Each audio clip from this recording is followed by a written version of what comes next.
Thanks for listening to Faith in the Fast Life. I'm Nick Ordoff. I'm your host. On this show, we look to break down the stereotypes of what the Christian looks like to the world by receiving testimony of action sports athletes and other athletes and just individuals across the world. You can find us on Instagram, YouTube, Facebook, and fastlifeministries.com to give. Hope you enjoy this episode.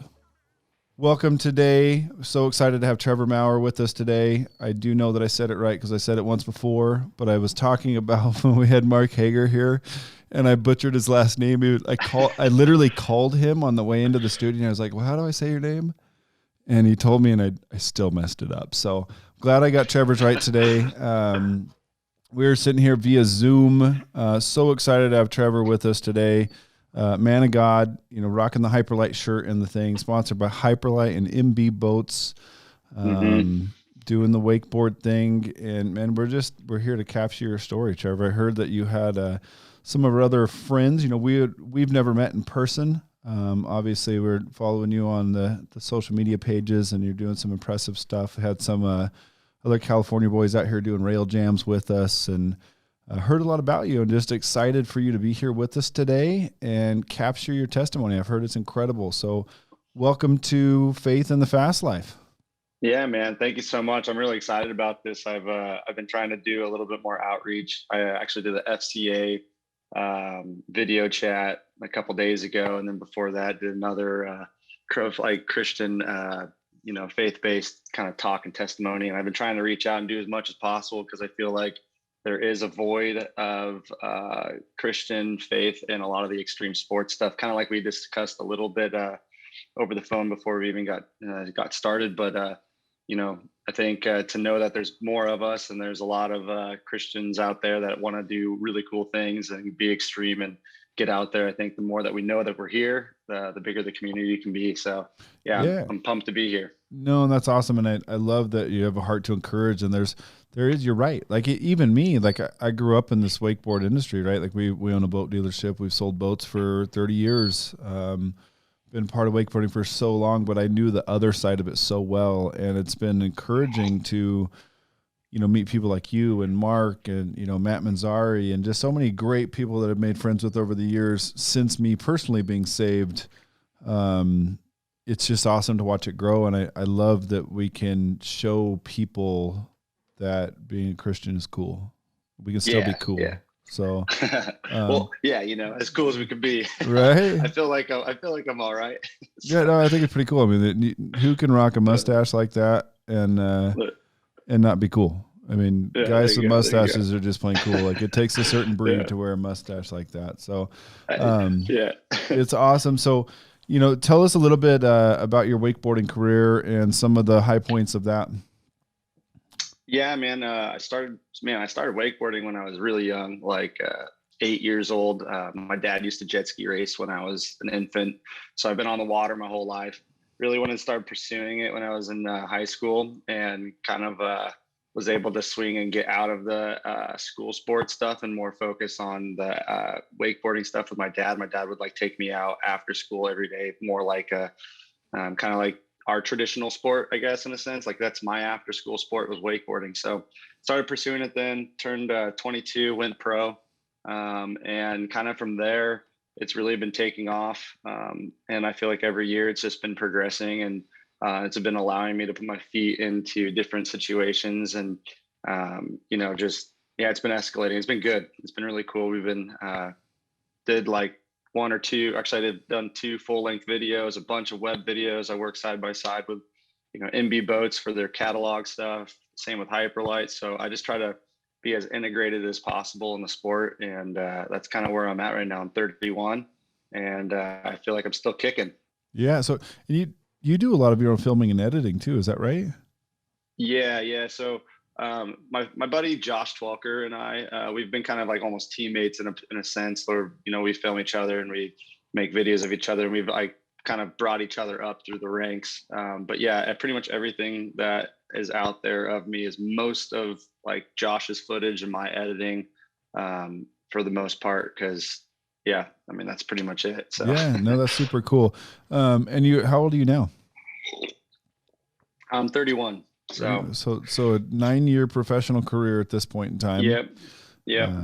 That's awesome. So going strong, and it seems like it just, from what I follow and see, it seems like it just keeps getting better. Yeah, it's funny that you say that, because like for the most part, you think of action sports and like you have a time period, which I'm sure there is a time period, but everybody kind of thinks that 30 years old mark is like, oh, you're old, and I had my best year I've ever had at 30 years old, so I'm going into 31 feeling pretty strong right now. So right. I don't know if age is really a thing. I think it's a mentality. It really is. Like it's not how old you are, but how old you feel. I will tell you that when I turned 30 was great. 31 hurt. So I'm like, wow, like 31, and I'm 40 now. I'll be 41 this year. So I'm curious to know, like does 41 kind of like, now you're truly over the hill, like you're pushing, but I still act like a 16-year-old at times. So There you go. We'll just roll with it. So tell me, obviously high school, kind of started to dig a little deeper into wakeboarding and really kind of found your groove, went pro, now 31, still on the rise. Where does faith come in all this? Where did God come in? What's that story to? Yeah. So, I've been a believer my whole life. My parents grew up in the church, or sorry, my parents actually didn't. My mother's father was a pastor, and my dad's parents, I don't think they really went to church. And then once they had me, they were like, we want to make sure our son is going to church like every day. So since I was born, I've been going to church, and it's been awesome. When I got into the youth group, high school time, I got really, really involved with youth group and the band. So I used to play the guitar, and so I would do like the guitar in the youth band. And here's a pretty awesome fun fact that nobody really knows about, because I haven't really like said it too much. But this is a cool channel to say it. But Jordan Felice and I are best friends, and I was actually in his first garage band. We played youth group in a band together. Like, wow. So I thought that was kind of cool. But yeah, so like I've had like faith in my life for my whole entire life, and it's growing stronger and stronger all the time. I think when I stepped into wakeboarding, I just was so thrilled by the fast pace and the wild and all that kind of crazy stuff. Not that I was like necessarily involved in it. Like I wasn't like going out and doing everything that I was seeing, but for some reason it just like captured my eyes. I like really liked this wakeboarding extreme party lifestyle thing, right? So I was like young, I was in high school, and I was just going to these contests being like super intrigued. And that's when I was like, I want to do this. I want to be a wakeboarder. And that's when I like kind of took a step away from the band at that point. I'm still involved in youth group and everything, but I really was just like, this is what I want to do. And I kind of started, trying to navigate how I was going to turn pro, how much practice it was going to be, and just all that kind of stuff. Yeah, so like that's kind of where it all started. And then once I got into it, I enjoyed being the light, I guess, in a sense. Not saying that like my friends aren't like, they're not bad people by any means, but I just walked a different way, especially like back then. I walked a different way. I was very straight and narrow, didn't drink till I was 21, didn't do anything, but like I loved to be like around it, if that made sense. So I think people saw me different, but I was still cool, I think. Right. So yeah, that's kind of where like that kind of went. And then now, fast forward all this stuff, I have a platform, I have a way to be able to, say I am a believer, and I try to use that as much as I possibly can, because I think it's really cool to be able to, like I said, be a Christian and walk in this sport. And anytime that I have the opportunity to say, I am a believer, I want to go on these shows, I want to do this. And if people ask me about, Jesus and all that kind of stuff, like I'm able to openly and outwardly say and talk to them. And that's kind of where I think this is all gone, which I'm pretty excited about. No, I think that's awesome. And I totally understand what you say. So I was, walking with that the other crowd, like you said, we were good people, but Not that the other at people this, were bad people. Like, I don't want to like put shame on people because I don't think they were bad people. They were just walking a different path. no, absolutely. And I was that person walking the other path, right? Like my Yeah. history is alcoholism, addiction. Um, we partied hard. The boat was a party spot. You rode for a while Yeah. and then you partied harder. And I've gotten out of that now. And I wish, and one of the things that's so great about Fastlife and your testimony and what you're doing is you are that light in the darkness. So, and maybe some of those people are going to switch, and maybe some of them are going to, shun you, and maybe you're going to be just enough light for the person who's hurting and wants to get more.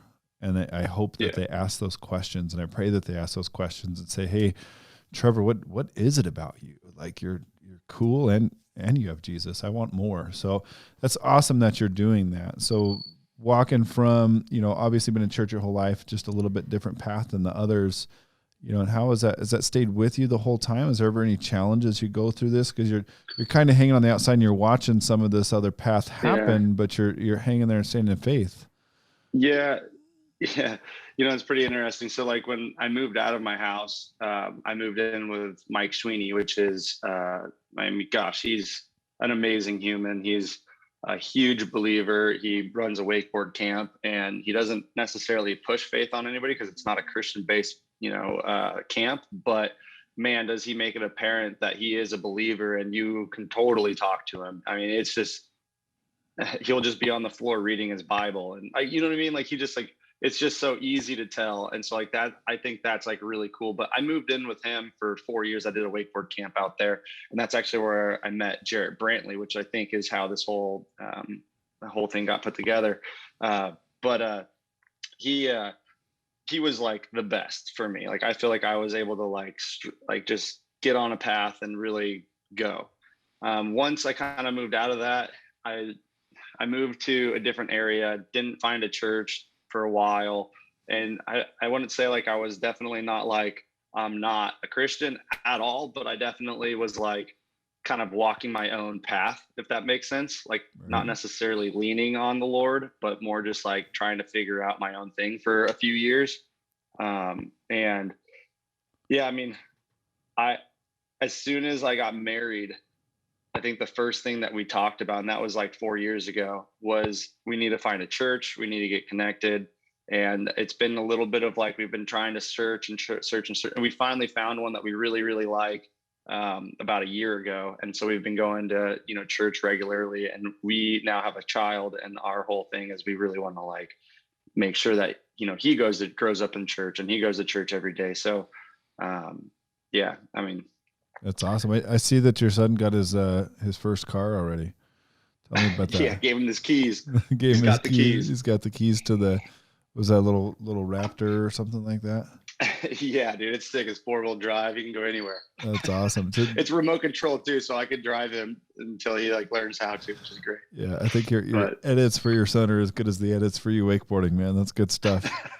Super cool. So Mike Sweeney, that Mike been around the industry for a long time, right? I mean, he's from the old school. So tell me that, like when you were growing up in this wake scene and you dove in, kind of head first or whatever in high school and said, "This is what I want to do." Who were the riders that you were idolizing at that point in time? Who was top of the list? Sweeney was number one, or he wants to be called Sven. He switched it once he got married, but Sven, yeah, he was absolutely number one idol. Like I remember when I was in high school, I went to this one event, and it was called the Mudslide, and it was this like parking lot rail jam. He was there. He gave me a DVD that he was in, but it was for his camp, it was a West Coast Camps video. And from that day on, he just like, he showed me interest as a kid. Like, you know what I mean? He said, "What's up?" He went out of his way to like talk to me. And from that day on, he was like my idol. And then being able to like go work for him was insane. And now to today, we're still like really good best friends, and we talk all the time on the phone and try to get together. And we're still doing that. But yeah, so like he's probably the number one as far as like who I wanted to be like. As far as like riding goes, he was amazing. Randall Harris is amazing. Ben Greenwood was probably like the one that I looked at the most. I thought Ben Greenwood's style was like the absolute sickest. So Yeah. I think, I don't know, those three riders really, really stuck out to me. That's awesome. So yeah, Randall always going big and full time. I've heard some cool stories about Randall that I never ever thought possible. Matt Manzari shared a pretty good one. He's with a that great too. guy, man. He is a great guy. And like, he's got all the tats, he's got the swag, he might come off like a little bit like, like hard, but like if you break that guy down, he's like the nicest human being. Like, he's so easy to talk to. And yeah, I mean, he's like one of my best friends now. So yeah, I'd love to Randall's catch up. Man. I'd love to catch up with Randall someday. I became pretty good friends with Ricky over the years, but never actually met Randall. Yeah.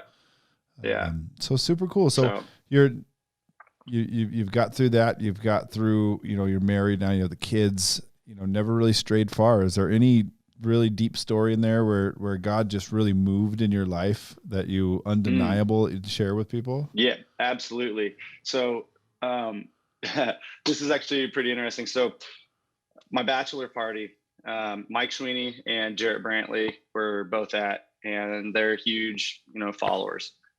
They started doing healings. So, and to me, it just didn't make sense, right? I mean, I hear about, God working through people to heal and all this different stuff. And it just seemed a little like far-fetched in my eyes. And I've been a believer for so long. So like for me to think it's far-fetched is like, I mean, it's got to be even more far-fetched for somebody that's not a believer. You know what I mean? Like, absolutely. And so we're at my party. We were at Heavenly Ski Resort in Tahoe. And there was a guy there that hurt his knee. And Sweeney walks up to him, puts his hand on his knee. Jarrett does the same thing.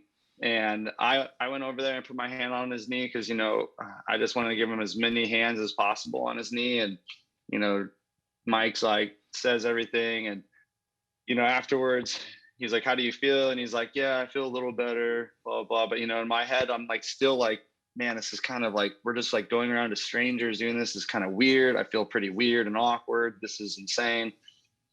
So he did that. And then I like left. And then he did another one later that night. Like somebody else had hurt something and they walked up and did it again. And I'm just like, in my head, I'm just like, man, this is like a little much, but I'm not like, ashamed at all. I'm just like, or like embarrassed, but I'm just like in my head, I'm like, this is kind of crazy in a sense. You know what I mean? Like I hadn't ever seen God work that way personally. Yep. And later that year, I was winching out at a spot out here in California, and it was like a 18 foot like spillway drop. And I had done it a couple times, and then I wanted to like do a harder trick. And so I did a spin off of it and did the drop, and my knee just buckled. I mean, I'm talking like instant pain. Like I've hurt my knees before. I know what it feels like. Instant pain. I was like, I just messed up my knee. I don't know what I did. I don't know how bad it is, but it's for sure smoked. And, hobble up and get the ice on it. I had a couple of my friends with me. Wasn't sure if they were believers or not, and we like made the rest of the trip. I just hung in there and filmed them, made it home, and they were flying out the next day. And this is kind of where it all comes full circle. But on the drive to drive these, my two buddies, to drive them to the airport to fly out, I was driving, and we're about 5 minutes from the airport, and I just got this massive like rush of just like, I don't even know how to explain it. Just like a rush of sensation and just like this massive voice in my head that like was so undeniable. And it was like, you need to have these guys pray over your knee. Absolutely. And I was like, in my head, I was like, there's no way I'm just going to ask them. Like, that's weird. I don't know. Just didn't feel comfortable, I guess. And I'm driving, and boom, again, in my head, it was like, you need to ask these guys to pray for your knee. And I'm the same thing. I'm just like, nope, not doing it. This is like, I'm not doing it. And it did it again. And then as I'm pulling into the area, like the baggage drop off, or, where you drop off everybody, parked the car. And it was just like, almost like a scream in my head, like, you gotta do this, dude. Like, don't, like, you have to do this. And so I was like, fine. In my head, I was like, okay, fine. And so before they got out of the car, we're parked. I'm in park. And before they got out of the car, I mean, they're like ready to get out of the car. I'm like, hey, can you guys, I don't know if you guys are believers or not, but I'm like, I need you guys to pray over my knee. Would you guys be okay if, like, I'll pray, but if you could just like put your hand on my knee and just pray with me. And, I just prayed for healing. I prayed for my knee just to, all the pain be away and blah, blah, like all of it. Yep. And, we say goodbye, they leave, my knee still hurt. I went home and, I was going to get in the car and drive up to Reading, which is about 2 hours away, to a physical therapist to get my knee all kind of just checked out before I, got x-rays and stuff. And knee still hurt, tons of pain. Got in the car, like pins and needles, man. I'm talking like, it was just like excruciating, Got out of the car at the spot. So it'd been 2 hours of driving. My leg is stiff. It hurts. I hobble into the area where the chair is and I sit down and I'm like, hey man, just like, it's going to hurt. So like, just kind of mellow, like just chill out. Dude, the guy takes my leg and legitimately does like all the tests, no pain. Then does it pretty hard again, because I'm like, dude, I swear I didn't just drive all the way up here for like nothing. Like, it's hurt. Like, you need to find the pain. Like, I know, just find it. So I know. And he could not find it, dude. And I was losing. I was like, it was insane. It was like, I don't know, man. I was just having a really big moment. And yeah, so pretty much I didn't heal it all the way. It still hurt, but it was not where it was, and it was not to the point where I needed surgery. I just sat and iced it, and like it to me, it was a miracle. It was an absolute God miracle. So that was crazy. And then this past year, I hurt my knee again. Same thing. I prayed about it. And I'm not saying like every single time I get hurt, prayer is going to fix it, but it's the same thing, man. My knee, I couldn't even move it. Could not even move it. And I had Sweeney and Jarrett pray over my knee. And as I'm talking to Mike on the phone, my knee pops. And it was the only time it had popped since the day I heard it, for 2 weeks prior. And like even afterwards, the only time that it ever popped was during that conversation. And from that conversation, my knee stopped hurting as much. And now it's fine. So like, I don't know, like those are two things to me that were just like so apparent that God was just so involved in. And like, to me, he did that so I can have like, one, a stronger faith, and two, be able to have conversation about something different and wild to other people. Like, I've been able to share this story to so many people about how strong God is and what he can do. And like, I'm not saying he's going to heal everything. I'm not like, that's not what I'm saying, but he worked in my life and I saw it firsthand. Like, I felt it. Oh, and I think that's like super cool.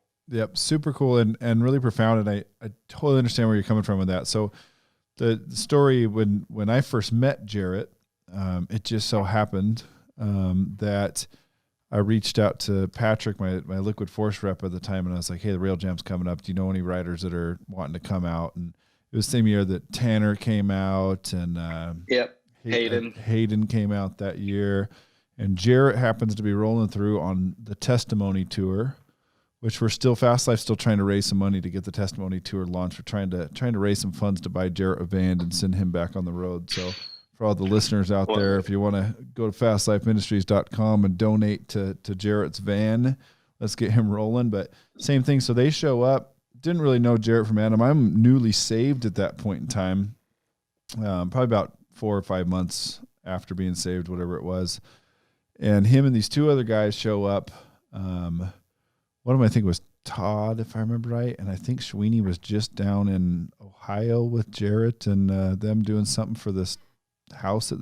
Anyway, whole other story. But I literally watched these guys. So Jarrett, I can't remember what he did. 270 backside. He was like going to go up the rail backwards and caught his heel edge and slammed his head into the rail, cracked the helmet in half. He's out cold in the water, and some lady jumps in the river walk and like pulls him out. And I'm like, oh man, here we go again. Like somebody's hurt, like it's done. Jarrett and the guys disappear. We go in their van, they take off. Comes back, he's completely fine. And I was like, well, what? Like, you should have gone to the hospital probably. They went and prayed over it. And I didn't even think twice of it. So I invite the guys to go to church with us the next morning. And I watched these three guys, and I'm like, so I'm fairly new in faith at this point. I'd just been saved, really kind of diving in, but same thing. I looked at this healing thing and I went, wait a minute, like really? Like, come on, like this can't that's what, really dude, that's be... exactly what was going through my head. Yeah. I was like, this is insane. Yep. I'm like, I can't see how this is possible. Like I could not fathom it. And so in front of us in church is this older lady that her daughters would always bring her to church. And every day she walked in a walker and they'd help her sit down. These three guys, Jarrett and these two other guys, prayed over her, and she walked out of church that day without her walker. Yeah. And I just went, like, no way. Like, did that just happen? Like, I couldn't believe it. So I pray that some of the listeners out there who are shaking their head the way both you and I did, I pray that God can move undeniably in your life and do something undeniable that you have to look up and go, oh, wow. Like, you really are everything that they say you are. And I just pray God will move on that for people. That's just incredible story. It's so cool to see. And have you been able to stay pretty healthy through your career so far? Yeah, decent. I mean, like small injuries, but nothing that's been like over a year where I've been out, like just, hurt ankles and ribs and stuff like that, but nothing that's like done, Right. Just stuff keep you. So man, it's been so great having you here today, and just so awesome to see you share this light and be that in the dark world. We all know how dark the action sports world can get, and it's so good to see people just doing this and wanting to do this and wanting to be part of it. How can couple things I'm going to touch on first is, how do people that are listening, how do they follow you? How do they get involved with what you have going? Yeah, I mean, I kind of just primarily use my Instagram. So, like if you really wanted to like talk with me, like personally, probably direct message me and we can like, start chatting through there. And then, if it needs to escalate, we can, start, over the phone or something like that. But, yeah, I would say Instagram's probably my most primarily like used, thing. So, I would say start there and we can chat. Yeah, for sure. And then something I always do on all these, if there's one thing that you wanted to say to the listeners, whether they're believers, non-believers, lukewarm believers, halfway on the fence, whatever they might be, what's the one thing that Trever wants to say to those people? I am a huge believer in following your dreams. And I feel that especially if I think if you want to follow your dreams and you put enough work ethic and enough integrity into your work, anything is accomplishable. And no matter really where it's at, I think you can incorporate your faith and be that light. So I would say, yeah, just dig deep. And if you have something that you really want to do, it's possible. Because I'll tell you what, my journey has not been a traditional wakeboarding journey, and for some reason God wants me here, and now it's my obligation to be the light as best as I can. Obviously I'm not perfect, nobody is, and we're all striving to be better people every day, but yeah, follow your dreams and yeah, be the light that maybe somebody else doesn't have, that wants to become the light as well. Yeah, man, that's awesome. So good stuff. So great to have you here today with us. I think we're at perfect timing here. A good 30-minute episode. Went really, really well. Excited for people to reach out to Trever Maur on Instagram, correct? Yep, perfect. And then fastlifeindustries.com. Follow us on all those social channels. And don't be afraid to hit that give button to keep us moving, everybody. We really, really appreciate your time today, Trever, and look forward to catching up here soon. All right, man. Sounds great. I'll talk to you later. Appreciate it.